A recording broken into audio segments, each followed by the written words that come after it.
Good morning, everybody. I would like to present my learning process video.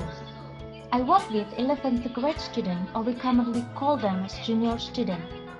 Today, I bring up discovery learning with nutrition identification subtopic in the digestion system topic. I begin the laboratory investigation by stimulating them with nutrition fact that they have attached in the worksheet, and challenge them with a problem to how determine fresh food nutrition that has no nutrition fact on it.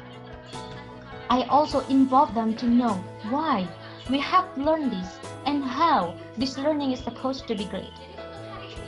This is a worksheet. The worksheet is very useful for student and the teacher, that's me, to track their learning process and progress besides rubrics that we employ long learning. Those are our reagents and utensils that we use in the laboratory activity. The reagent consists of Vaseline A, Vaseline B, Benedict, Burette, and Lugol to measure the compositions of amylum, protein, and vitamin C in foods. The utensil includes digital measurement, blender, plastic container, beaker glass, spatula, petri dish, mortar, filter paper, and others.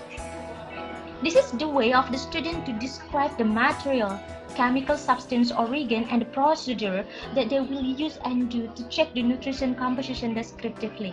This team works on vitamin C with some orange. Another team works on local fruit, and they have to determine which orange or fruit that have more vitamin C than the others.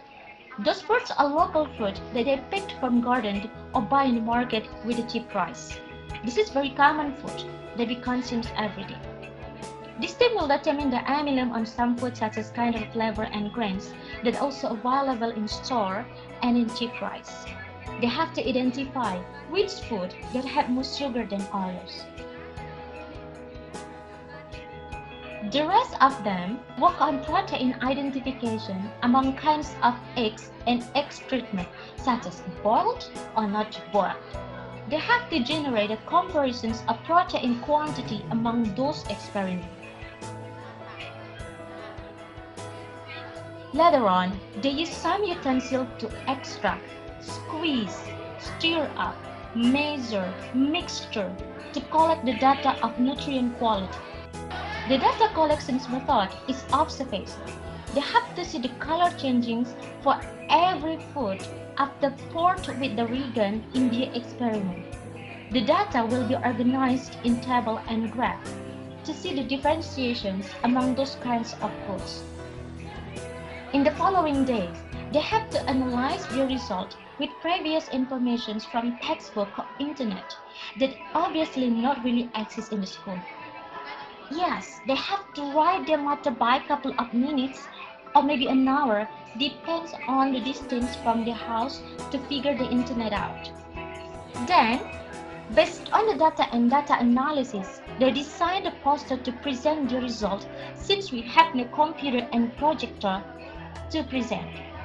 They will discuss and share their knowledge from previous activities. Last but not least, they will reflect their learning performance and product with peer and self-assessment. They have to assess their contribution and learning. They have to assess their weakness. They have to assess their power in their own learning. They also have to assess their peer works and posture as a learning product. Finally, when I teach my students how scientists did in research, I found my students work better in science, especially biology. I engage them in hands-on activity for improve their thinking and skill. Thank you.